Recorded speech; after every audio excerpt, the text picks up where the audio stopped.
প্রিয় দর্শক, আমরা যারা রাস্তাঘাটে চলাফেরা করি তারা অবশ্যই এই বিষয়টা উপলব্ধি করবেন যে রাস্তাঘাটে মোটরসাইকেল অথবা যে পরিবহনে চলাফেরা করি না কেন অবশ্যই দেখে শুনে চলবেন। দেখেন, একটা মানুষ অর্থাৎ আমাদের একজন বড় ভাই, তার পাটার কী অবস্থা আমরা শুনবো যে পার এই যে অবস্থা হয়েছে কিভাবে হইলো সেটা নিয়ে আমি একটু আলোচনা করব। ভাই আসসালামু আলাইকুম। ওয়ালাইকুম আসসালাম। ভাই আপনার নাম? মোহাম্মদ জয়নাল আবেদন। ঠিকানা? বারুইপাড়া, মিরপুর, কুষ্টিয়া। মিরপুর, কুষ্টিয়া। এই যে আমরা দেখছি যে আপনার পায়ে একটা অনেক বড় একটা ইনজুরি, অর্থাৎ মনে হচ্ছে যে আপনি রোড অ্যাক্সিডেন্ট অথবা দুর্ঘটনার শিকার হয়েছেন। এটা কিভাবে হইলো, কবে, কোথায়, কিভাবে হইলো একটু বলবেন আপনি? এটা আমি গত কুরবানি চিটাগাং থেকে আসতে ফরিদপুর থেকে ট্রেনের প্ল্যাটফর্মে বাড়ি খেয়ে আমার এই অবস্থা।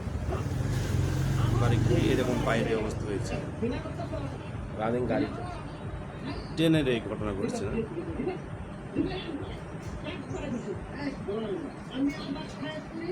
ঘটনাটা কিভাবে ঘটলো শুরু থেকে একটু বলতে পারবেন?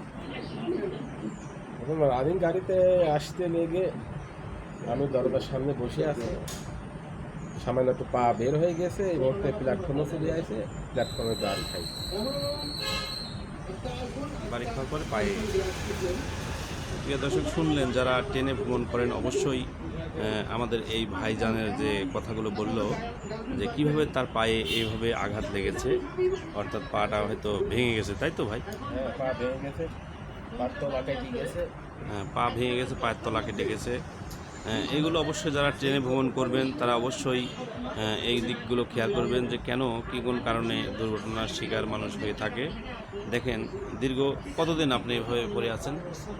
আমি আজকে 2 মাস পরে আছি, আগামীতে সামনে আরও 3 মাস থাকতে হবে। 2 মাস অলরেডি সে রেস্টে আছে, আরও 3 মাস থাকতে হবে। তো আপনি কর্ম করতেন কোথায়? চট্টগ্রাম। চট্টগ্রামে কি কর্ম করতেন? আমি ছোটোখাটো একটু ব্যবসা করি আর কি।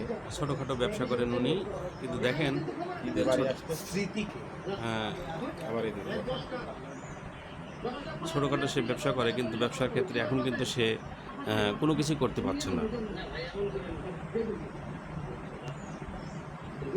তো যারা হচ্ছে ট্রেনে ভ্রমণ করে, রাস্তাঘাটে চলাফেরা করে, তাদের উদ্দেশ্যে আপনি কিছু বলেন তো ভাই। আমি আর তাদের উদ্দেশ্যে কী বলবো, তারা যেন সর্বসময় সতর্কভাবে বা রোড বা জার্নি করার সময় অনেক সতর্কভাবে চলাফেরা করে, এটাই নিজের প্রতি নিজেকে যেন খেয়াল রাখে, এটাই আমার আবেদন।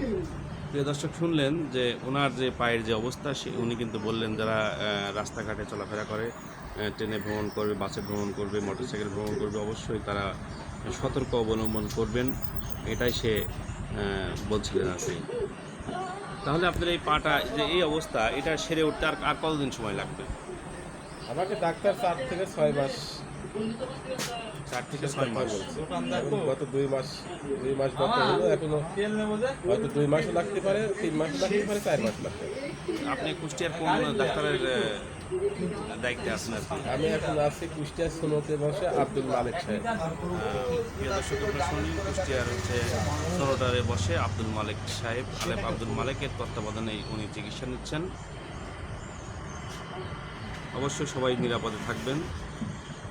ধন্যবাদ সবাইকে।